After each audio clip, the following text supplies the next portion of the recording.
कहानी की शुरुआत में हमें आर्यन नाम का एक बहुत ही होशियार लड़का दिखाया जाता है जो अफ्रीका के एक छोटे से गांव में रहता है। आर्यन को नई नई चीजें बनाने का बहुत शौक है। एक दिन वो दौड़ता हुआ अपने किसान पिता के पास आता है और उन्हें अपना एक नया इन्वेंशन दिखाता है। आर्यन रेडियो से बैटरियां निकाल देता है, लेकिन हैरान कर देने वाली बात ये थी कि बैटरियां निकालने के बाद भी रेडियो में आवाज बिल्कुल साफ आ रही थी। ये देखकर उसके पिता खुश हो जाते हैं। आर्यन फौरन उन्हें समझाता है कि ये विंड पावर शक्ति है। वो बताता है कि अगर हम पंखों को तेजी से घुमाएं तो बिजली पैदा की जा सकती है। आर्यन के पास एक बहुत बड़ा प्लान था। वो कहता है कि अगर हम बड़े पंखे तैयार करें तो हम जमीन से पानी खींचने वाला पंप चला सकते हैं। इससे हमारे खेतों को पानी मिलेगा और इस इलाके में सालों से जो सूखा जमीन पड़ा है उसका खात्मा हो जाएगा। लेकिन इस काम के लिए एक बहुत बड़ी मुश्किल थी। आर्यन को इस जनरेटर को बनाने के लिए अपने पिता की सबसे कीमती चीज यानी उनकी साइकिल के पुर्जों की जरूरत थी। उसके पिता पहले तो शांति से उसकी बात सुनते हैं, लेकिन जैसे ही साइकिल की बात आती है तो वो आर्यन का मजाक उड़ाते हुए कहते हैं कि ये सब सिर्फ किताबी बातें और ख्याली पुलाव हैं। उसके पिता चिल्लाते हुए कहते हैं, जिस सूखे ने हमारी कई पीढ़ियों को बर्बाद कर दिया उसे तू इस टूटे फूटे खिलौने से ठीक करेगा। ये सुनकर आर्यन को बहुत बुरा लगता है और वो पलटकर जवाब देता है, मैं ये सब इसलिए कर सकता हूँ क्योंकि मैं स्कूल गया हूँ और मुझे वो बातें पता है जो आप नहीं जानते। ये बात उसके अनपढ़ पिता को चुभ जाती है। वो गुस्से में आर्यन को जमीन पर पटक देते हैं और उसके बनाए हुए मॉडल के टुकड़े टुकड़े कर देते हैं। वो चिल्लाते हैं, मैं तुम्हारे बारे में गलत था, अब बहुत हुआ स्कूल जाना, अब तुम सिर्फ खेती करोगे, जाओ और खेत जोतो। पिता की बातें आर्यन के सीने में गोलियों की तरह लगती हैं। उसकी आंखों से आंसू बहने लगते हैं और वो सोचने लगता है कि क्या उसकी पूरी जिंदगी इन बंजर खेतों में ही बीत जाएगी। लेकिन मजबूरी में उसे अपने पिता की बात माननी पड़ती है। सूरज निकलने से पहले ही आर्यन खेत में हल चलाने पहुंच जाता है, पर उसके अंदर की सीखने की प्यास अब भी बुझी नहीं थी। खाली समय में आर्यन पड़ोसियों के रेडियो ठीक करने लगता है ताकि वो इलेक्ट्रॉनिक्स को गहराई से समझ सके। कभी कभी रात में काम करते वक्त शोर से उसके पिता की नींद खुल जाती थी, लेकिन अपने बेटे का जुनून देखकर वो अब उसे डांटते नहीं थे, बल्कि उसके पिता खुद रेडियो लेकर अकेले खेतों में टहलते और बदलते हुए मौसम को समझने की कोशिश करते। हालात दिन ब दिन खराब होते जा रहे थे। कभी महीनों तक भारी बारिश होती तो कभी इतनी तेज धूप कि फसलें जलकर राख हो जाती। मक्के की खेती ही उनके घर की कमाई का इकलौता झरिया थी, लेकिन सूखे की वजह से पैदावार गिर गई और उनकी सारी जमा पूंजी खत्म हो गई। इतनी तंगी के बावजूद उसके पिता किसी तरह पैसों का जुगाड़ करते हैं और आर्यन की मिडिल स्कूल की पहली सेमेस्टर की फीस भर देते हैं। ये आर्यन के लिए एक बहुत बड़ा सरप्राइज था। जिन पिता ने उसे कुछ दिन पहले डांटा था, आज वही उसे स्कूल भेज रहे थे। आर्यन अपनी नई वर्दी पहनकर खुशी खुशी स्कूल की तरफ चल पड़ता है। धूप हो या बारिश, आर्यन का पढ़ाई के प्रति लगाव कम नहीं होता, लेकिन खुशियाँ बहुत कम समय के लिए थीं। जैसे ही स्कूल की घंटी बजती है, उसका साइंस टीचर आर्यन को किनारे ले जाता है और उसे एक सच्चाई बताता है। वो कहता है कि अगर एक हफ्ते के अंदर बाकी के $80 फीस जमा नहीं हुई तो आर्यन को स्कूल से बाहर निकाल दिया जाएगा। आर्यन की आंखों में जो चमक थी वो अब धुंधली पड़ने लगी थी। स्कूल के पहले इम्तिहान में उसके नंबर बहुत कम आए थे, लेकिन आर्यन हार मानने वालों में से नहीं था। उसने फैसला किया कि वो हर शाम स्कूल के बाद जी तोड़ मेहनत करेगा। लेकिन किस्मत यहाँ भी उसका साथ नहीं दे रही थी। ढलते सूरज की रोशनी इतनी नहीं थी कि वो पढ़ाई कर सके और अंधेरा उसके भविष्य की तरह गहरा होता जा रहा था। उसकी माँ ने उसे एक और सच बताया कि अब उनके पास दिए में डालने के लिए मिट्टी के तेल के पैसे भी नहीं बचे हैं। अपने पिता को भीगते खेतों में मेहनत करते देख आर्यन को लगने लगा था कि क्या गरीबी ही उसका रास्ता रोक देगी, मगर आर्यन के इरादे चट्टान जैसे थे। वो और उसका दोस्त रोज गांव के कचरे के ढेर पर जाते और वहां खजाना ढूंढते।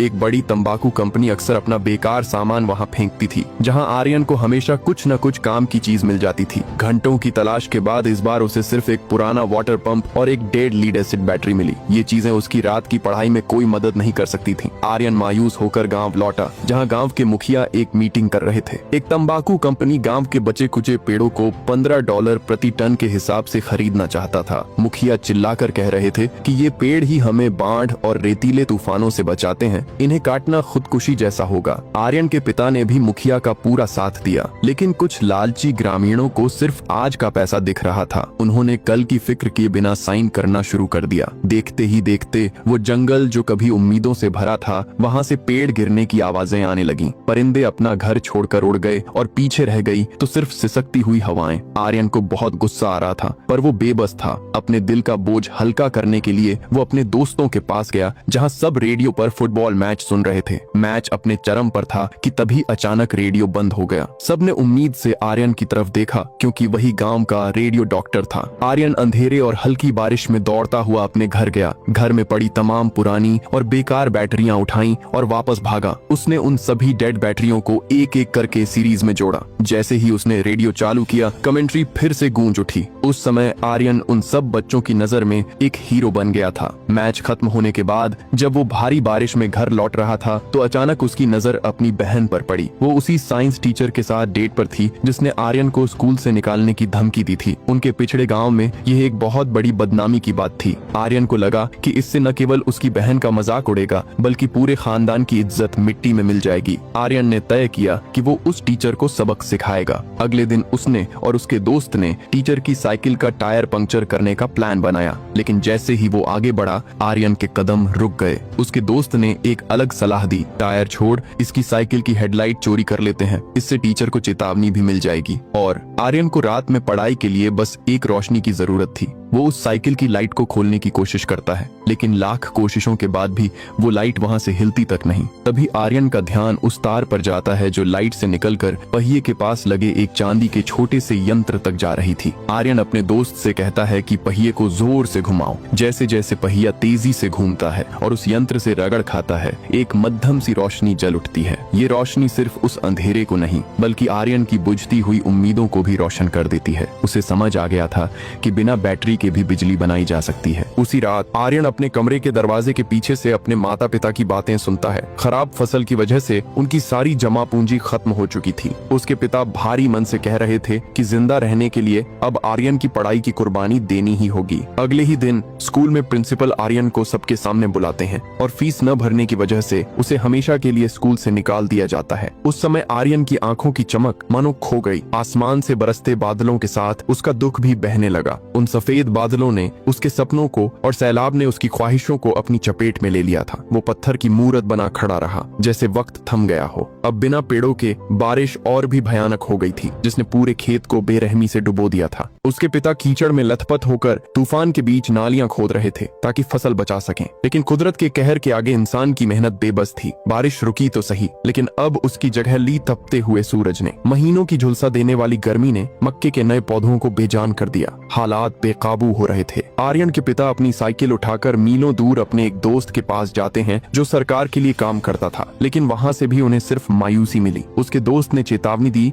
कि पूरे देश में भयानक अकाल पड़ने वाला है, अपनी तैयारी कर लो। गांव का मुखिया राष्ट्रपति से मदद मांगने का वादा तो करता है, लेकिन आर्यन को पता था कि सरकार के भरोसे बैठने से कुछ नहीं होगा। वो अपनी किस्मत खुद लिखने का फैसला करता है। वो अपना पूरा दिन उसी कचरे के ढेर में खजाना ढूंढने में बिताने लगा। तभी एक पुरानी कार की बैटरी देखकर उसे एक आइडिया आया। उसने सोचा कि अगर वो सारी डेड बैटरियों को एक साथ जोड़ दे तो एक पावरफुल बैटरी बन सकती है। अगर इसे उस वाटर पंप से जोड़ दिया जाए तो जमीन से पानी निकालकर खेतों की सिंचाई की जा सकती है। लेकिन इस बैटरी को लगातार चार्ज करने के लिए बिजली कहां से आएगी? अब यही आर्यन के लिए सबसे बड़ी चुनौती थी। अब आर्यन को हर हाल में अपने सवालों के जवाब चाहिए थे। वो चुपके से अपनी स्कूल की वर्दी पहनता है और प्रिंसिपल की नजरों से बचकर स्कूल में घुस जाता है। वो सीधा उसी साइंस टीचर के पास पहुंचता है और उससे पूछता है कि साइकिल का पहिया घूमने पर वो लाइट कैसे जलती है। टीचर उसे बताता है कि इसे डायनेमो कहते हैं, लेकिन वो ये नहीं समझा पाता कि ये असल में काम कैसे करता है। टीचर उसे लाइब्रेरी जाने की सलाह देता है, पर आर्यन को तो स्कूल से निकाला जा चुका था। अब आर्यन एक चाल चलता है। वो टीचर को धमकी देता है कि अगर उसने उसे लाइब्रेरी नहीं जाने दिया तो वो उसकी और अपनी बहन के रिश्ते का सच सबको बता देगा। मजबूरी में टीचर उसे लाइब्रेरी में एंट्री दिला देता है। वहाँ आर्यन को ऊर्जा पर एक किताब मिलती है, जिसे पढ़ते ही उसकी आंखों में एक नई दुनिया खुल जाती है। अब आर्यन का दिन या तो कचरे के ढेर में बीतता या फिर वो मैदानों में उठने वाले बवंडर को देखकर ये समझने की कोशिश करता कि हवा में कितनी ताकत है। 2 हफ्ते बाद उस सूखे और गरीबी से बेहाल इलाके में देश के राष्ट्रपति का आगमन होता है। हर तरफ जश्न का माहौल था। गांव के मुखिया को भाषण देने के लिए मंच पर बुलाया जाता है। मुखिया पहले तो राष्ट्रपति की खूब तारीफ करते हैं, जिससे राष्ट्रपति बहुत खुश हो जाते हैं, लेकिन अचानक मुखिया अपनी बात बदलते हैं और सूखे की वजह से तड़पते हुए लोगों का हाल बताते हुए राष्ट्रपति से अनाज की भीख मांगते हैं। ये सच राष्ट्रपति को इतना इतना चुभ जाता है कि वो बीच में ही अपने बॉडीगार्ड्स को इशारा कर देते हैं। वो जालिम बॉडीगार्ड्स उस बुजुर्ग मुखिया को मंच से घसीटते हुए ले जाते हैं और उन्हें बेरहमी से पीटने लगते हैं। आर्यन और उसके पिता मदद के लिए आगे बढ़ते हैं, लेकिन तभी हवाई फायरिंग की आवाज से पूरा इलाका गूंज उठता है। राष्ट्रपति अपनी लग्जरी गाड़ी में बैठकर वहां से चले जाते हैं और मुखिया अधमरी हालत में जमीन पर पड़े रह जाते हैं। आर्यन के पिता को अब समझ आ गया था कि ये दुनिया कितनी जालिम है और कोई सरकार उनकी मदद नहीं करेगी। उन्हें अब खुद ही कुछ करना होगा। अगली सुबह वो अपने पूरे परिवार को लेकर खेत पहुंचते हैं ताकि जो कुछ भी थोड़ा बहुत मक्का बचा है उसे काट सकें। मगर उनका किस्मत साथ नहीं छोड़ा था। उस बंजर जमीन से इतना कम अनाज निकला कि वो 1 महीने भी नहीं चल सकता था। मजबूर होकर आर्यन के पिता ने अपने घर की टिन की छत तक उतार दी और उसे बाजार में बेच दिया ताकि अनाज खरीद सकें। लेकिन बाजार में अनाज की कीमतें आसमान छू रही थीं। इतने में रेडियो पर खबर आती है कि सरकार कह रही है कि देश में कोई अकाल नहीं पड़ा है। ये झूठ सुनकर आर्यन के पिता का गुस्सा फूट पड़ता है। अपनी पत्नी और बेटी के रोकने के बावजूद वो सरकार के खिलाफ विरोध प्रदर्शन में शामिल होने निकल जाते हैं। उन्हें अंदाजा भी नहीं था कि उनका ये फैसला उन पर कितना भारी पड़ने वाला है। पिता के जाने के बाद आर्यन सीधा स्कूल की लाइब्रेरी में जाता है और लाइब्रेरियन को अपना बड़ा प्लान बताता है। वो कहता है, अगर मैं पवन चक्की से बैटरी चार्ज कर सकूं तो मैं वाटर पंप चलाकर जमीन से पानी निकाल सकता हूं। इससे हमारे गांव का सूखा हमेशा के लिए खत्म हो जाएगा। आर्यन का प्लान तो तैयार था, लेकिन उसके पास वो डायनेमो नहीं था जो साइंस टीचर की साइकिल में लगा था। लाइब्रेरियन आर्यन की हिम्मत देखकर दंग रह गई और उसने आर्यन को टीचर को ढूंढने के लिए कहा। पर वो दोनों नहीं जानते थे कि टीचर ने तो स्कूल छोड़ दिया है और वो आर्यन की बहन को अपने साथ भाग जाने के लिए मना रहा है। आर्यन की बहन साफ इनकार कर देती है। इधर आर्यन अपने सारे नक्शे और कागज लेकर टीचर को ढूंढने निकलता है। तभी उसका सामना खड़ूस प्रिंसिपल से हो जाता है। आर्यन डर से एक डेस्क के पीछे छिप जाता है, पर प्रिंसिपल की बाज जैसी नजरें उसे पकड़ लेती हैं। प्रिंसिपल आर्यन पर बुरी तरह बरसता है और कहता है, तुम दूसरे छात्रों की शिक्षा और टीचरों का ज्ञान चुरा रहे हो। तुम यहाँ से निकाले जा चुके हो और अब तुम इस शहर के किसी भी स्कूल में कभी कदम नहीं रख सकोगे। अपना बोरिया बिस्तर उठाओ और दफा हो जाओ। आर्यन गिड़गिड़ाता रहा, रोता रहा, लेकिन पत्थर दिल प्रिंसिपल ने उसे धक्के मारकर बाहर निकाल दिया। लाइब्रेरियन ने भी आर्यन की पैरवी की, पर सब बेकार गया। आर्यन उस तपती हुई बंजर जमीन पर अकेला खड़ा था। धूल भरे बवंडर में उसके बड़े सपने धुंधले होते जा रहे थे। कड़कड़ाती धूप भी उसके जम चुके दिल को गर्माहट नहीं दे पा रही थी। तभी उसकी माँ का साया उसके पीछे आता है, जो इस अंधेरे वक्त में उसकी आखिरी उम्मीद थी। आवाम के बढ़ते दबाव को देख सरकार आखिरकार अनाज 2 ट्रक गांव भेजती है। पूरा गांव पागलों की तरह अनाज खरीदने के लिए दौड़ पड़ता है। आर्यन की मां घर में बचे आखिरी कुछ पैसे आर्यन को देती है और उसे पिता की साइकिल पर अनाज लेने भेजती है। लेकिन जब आर्यन वहां पहुंचता है तो पहला ट्रक पहले ही खाली हो चुका था। बाकी बचे लोग भूखे भेड़ियों की तरह दूसरे ट्रक पर टूट पड़ते हैं। नजारा इतना खौफनाक था कि हर कोई एक दूसरे को कुचलने पर उतारू था। आर्यन अपने छोटे कद का फायदा उठाकर किसी तरह ट्रक तक पहुंच जाता है और 15 किलो मक्का खरीद लेता है। लेकिन बाहर का नजारा देखकर उसकी रूह कांप जाती है। बाहर खड़े लोग अनाज के लिए झोंबी बन चुके थे। अगर आर्यन बाहर कदम रखता तो वो उसे लूट लेते। वो बेबस होकर उसी ट्रक में दुबक कर बैठ गया। दूसरी तरफ आर्यन के पिता जो विरोध प्रदर्शन के लिए जा रहे थे, वो रास्ते में लोगों को खाने के एक एक दाने के लिए एक दूसरे का कत्ल करते देखते हैं। उन्हें अचानक अपने घर, बीवी और बच्चों की फिक्र होती है। वो ड्राइवर को फौरन गाड़ी मोड़ने के लिए कहते हैं, लेकिन तब तक बहुत देर हो चुकी थी। भूखे ग्रामीणों ने आर्यन के घर पर हमला कर दिया था। उन्होंने न सिर्फ उसकी बहन के हाथों से अनाज छीना, बल्कि जो मक्का उन्होंने हाल ही में काटा था उसे भी लूट ले गए। आर्यन की माँ जमीन पर बैठकर बेबसी से रो रही थी। अब वो 15 किलो मक्का ही उस परिवार की आखिरी उम्मीद थी। आर्यन के पिता ने अपनी बची कुची जमा पूंजी गिनी। सब कुछ बेचकर भी वो दिन में सिर्फ एक वक्त का खाना ही खा सकते थे। उसकी माँ ने फैसला किया कि वो सिर्फ रात का खाना ही बनाएंगे। तभी घर में खाने को लेकर बहस छिड़ जाती है। माँ का मानना था कि रात का खाना जरूरी है, लेकिन आर्यन कहता है कि हमें सुबह का नाश्ता करना चाहिए, वरना दिन भर मेहनत करने की हिम्मत कहां से आएगी। इधर आर्यन की बहन का सब्र जवाब दे चुका था। वो गुस्से में चिल्लाते हुए अपने पिता को कोसने लगती है। वो कहती है कि अगर पिता विरोध प्रदर्शन में शामिल न होते तो आज हमें अपनी जान और इज्जत का डर न होता। उसकी माँ गुस्से में उसे एक थप्पड़ देती है। वो कहती है, तुम्हारे पिता हमें बचाने की कोशिश कर रहे हैं। तुम्हें लगता है मैं तुम्हें भूखा मरने दूंगी? जिस दिन मैं तुम्हें खिलाने के लिए अपना हाथ काट कर पका दूंगी, उस दिन तुम्हें एहसास होगा कि तुम मेरी औलाद हो। माँ की ये बातें सुनकर बहन की आंखों से आंसू छलक पड़ते हैं। उसे समझ आ जाता है कि दुनिया चाहे कितनी भी बदल जाए, उसके माँ बाप का प्यार कभी नहीं बदलेगा। लेकिन असली अकाल तो अब शुरू हुआ था। आर्यन खेतों में परिंदों को पकड़ने की कोशिश करता है, पर वहाँ एक चिड़िया तक नजर नहीं आती। अपनी बेबसी को दूर करने के लिए आर्यन एक रात अपनी बहन के पास जाता है। वो उससे कहता है कि अगर वो साइंस टीचर से डायनेमो मांग ले तो उसका प्रोजेक्ट पूरा हो सकता है। आर्यन की आंखों में वो जुनून देखकर उसकी बहन गहरी सोच में डूब जाती है। अगले दिन जब आर्यन लकड़ियां काट कर घर लौटता है तो देखता है कि माँ बाहर बैठकर रो रही है और पिता पागलों की तरह चक्कर काट रहे हैं। पता चलता है कि उसकी बहन उस साइंस टीचर के साथ भाग गई है। उसने ऐसा इसलिए किया ताकि घर में एक पेट कम हो जाए और परिवार पर बोझ कम हो सके। उसने पीछे बस एक खत छोड़ा था जिसमें लिखा था कि उसे ढूंढा न जाए। आर्यन जब दुखी मन से अपनी बहन के कमरे में जाता है तो उसकी पुरानी मेज पर वो डायनेमो रखा होता है जिसका सपना वो सालों से देख रहा था। अपनी बहन की इस बड़ी कुर्बानी को देखकर आर्यन का दिल भर आता है। उधर उसकी माँ गुस्से में आर्यन को लेकर स्कूल पहुंचती है और प्रिंसिपल पर इल्जाम लगाती है कि उनके टीचर ने उसकी बेटी को भगाया है। अपनी गलती मानकर प्रिंसिपल का रवैया नरम पड़ जाता है। वो वादा करते हैं कि स्कूल उस टीचर को ढूंढने में पूरी मदद करेगा और साथ ही वो आर्यन को लाइब्रेरी में जाने की खुली इजाजत दे देते हैं। अब आर्यन बिना किसी डर के लाइब्रेरी में कदम रखता है। वहाँ की हर किताब अब उसे उम्मीद की रोशनी लग रही थी। पुरानी लाइब्रेरियन तो जा चुकी थी, लेकिन वो बैटरी आज भी मेज पर रखी थी जो उसने आर्यन के लिए ठीक की थी। आर्यन सारी जरूरी किताबें इकट्ठा करता है और अपने दोस्तों को अपना प्लान समझाता है। कुछ ने इसे नामुमकिन कहा, लेकिन ज्यादातर को उस पर यकीन था। सबके पास खोने को कुछ नहीं था,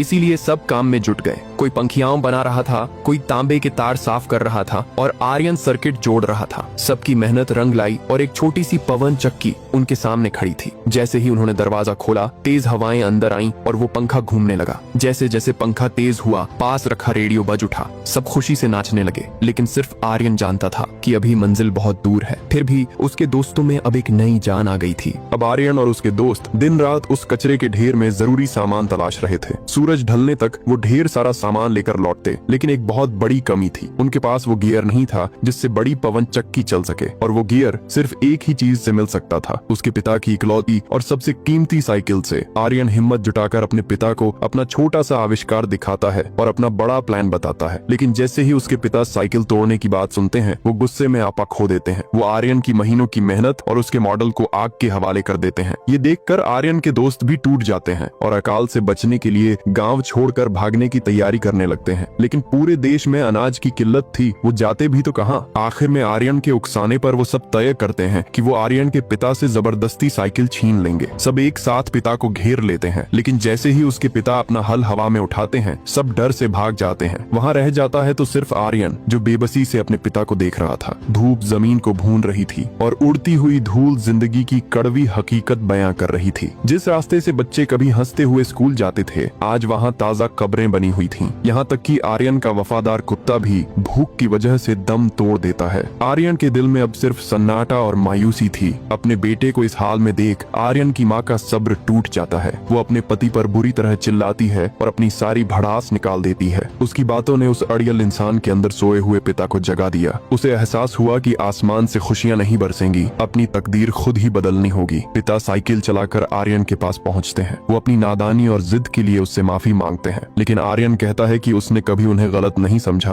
क्योंकि उनकी मेहनत की वजह से ही वो स्कूल देख पाया था। दोनों की आंखों में आंसू थे और बरसों की दूरियां मिट चुकी थीं। पिता और बेटा मिलकर उस साइकिल के एक एक पुर्जे को अलग करने लगते हैं। अब पूरा गांव एक साथ आ चुका था। आर्यन काम में जुट गया। पिता ने पवन चक्की का ढांचा बनाने के लिए लकड़ी काटी और देखते ही देखते गांव वालों की मदद से एक विशाल टावर खड़ा हो गया। सबने मिलकर उस भारी ढांचे को रस्सी से ऊपर खींचा। गहरी बोरिंग में पाइप डाला गया और ऊपर वो पवन चक्की फिट कर दी गई। आर्यन ने कांपते हाथों से बिजली के तारों को जोड़ा और पंखों को बांधने वाली रस्सी खोल दी। जैसे ही हवा के झोंके ने उन पंखों को छुआ, वो तेजी से घूमने लगे। वो महज पंखे नहीं थे, वो पूरे गांव की उम्मीदें थीं जो हवा में लहरा रही थीं। डायनेमो की रगड़ से बिजली पैदा हुई और तार के जरिए नीचे लगे वाटर पंप तक पहुंची। गांव वाले खंदक और नालियां खोद कर इंतजार कर रहे थे। तभी एक ऐसी आवाज सुनाई दी जिसने सबकी धड़कनें रोक दी। पाइप से पानी का पहला फव्वारा बाहर निकला। बंजर जमीन पर पानी की वो बूंदें गिरते ही पिता ने आर्यन को गले लगा लिया। उनकी आंखों के आंसू अब खुशी के थे।